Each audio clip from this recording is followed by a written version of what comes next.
में आज धान का एमएसपी 1868 है।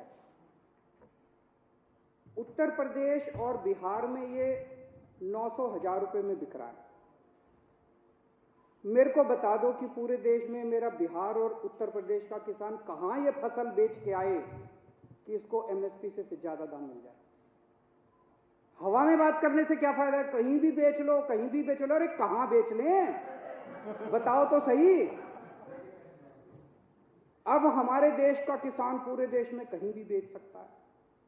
वो देश का किसान कहीं भी नहीं बेचेगा। उनको भी पता है कि कौन बेचेगा।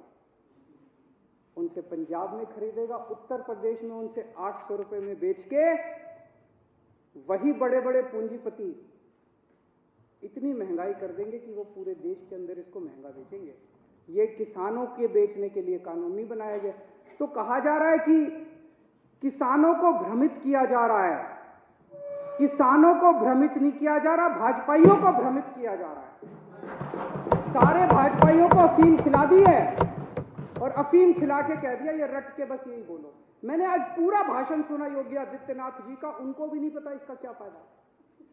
वो पूरे भाषण में, वो भाषण था इसी बात के लिए कि किसानों को बताना है कि इसका क्या फायदा है।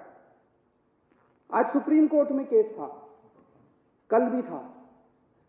हमारे वकील ने सुप्रीम कोर्ट में खड़े होकर कहा कि किसानों की मांगे जायज हैं, किसानों की मांगे मानी जानी चाहिए।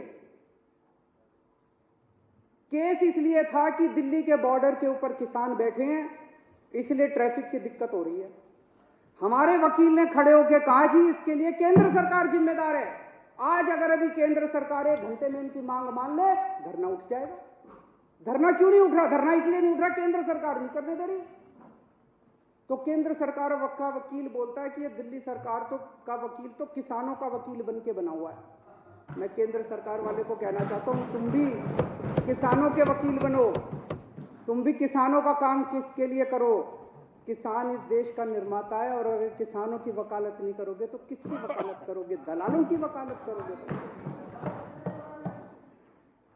एक कई लोग मुद्दा उठा रहे थे कि कोरोना काल में ऑर्डिनेंस क्यों पास किया गया, ऐसी क्या जल्दबाजी थी। अभी यह कानून शायद 70 साल के भारत के इतिहास में पहली बार हुआ होगा कि राज्यसभा के अंदर बिना वोटिंग के, वहां पे राज्यसभा अध्यक्ष ने पास करके पास कर दिया, जबकि पूरा हाउस चिल्ला रहा था।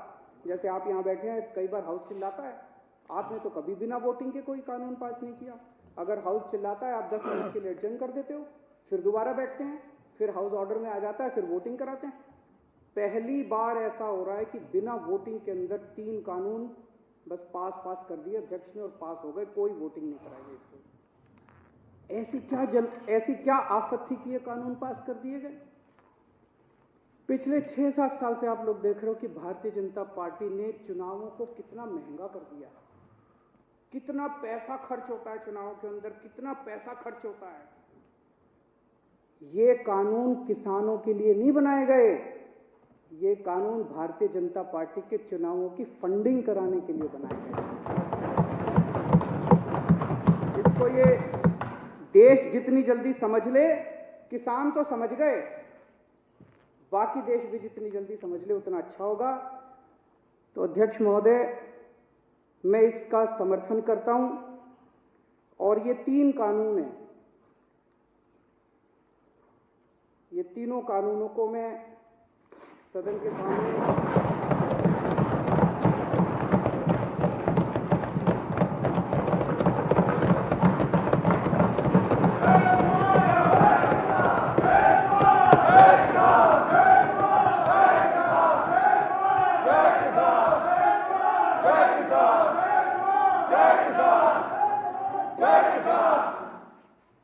इन दोनों कानूनों को फाड़ते हुए मुझे बेहद दर्द हो रहा है।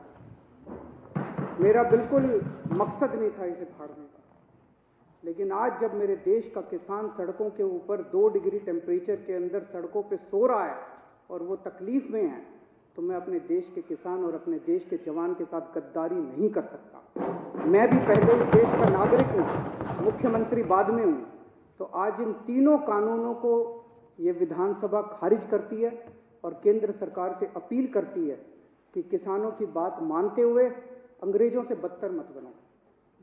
अंग्रेजों ने 9 महीने में कानून वापस ले लिए थे, आप कम से कम आज़ादी की इतनी तो इज्जत रख लो कि 20 दिन के बाद अब इन कानूनों को वापस ले।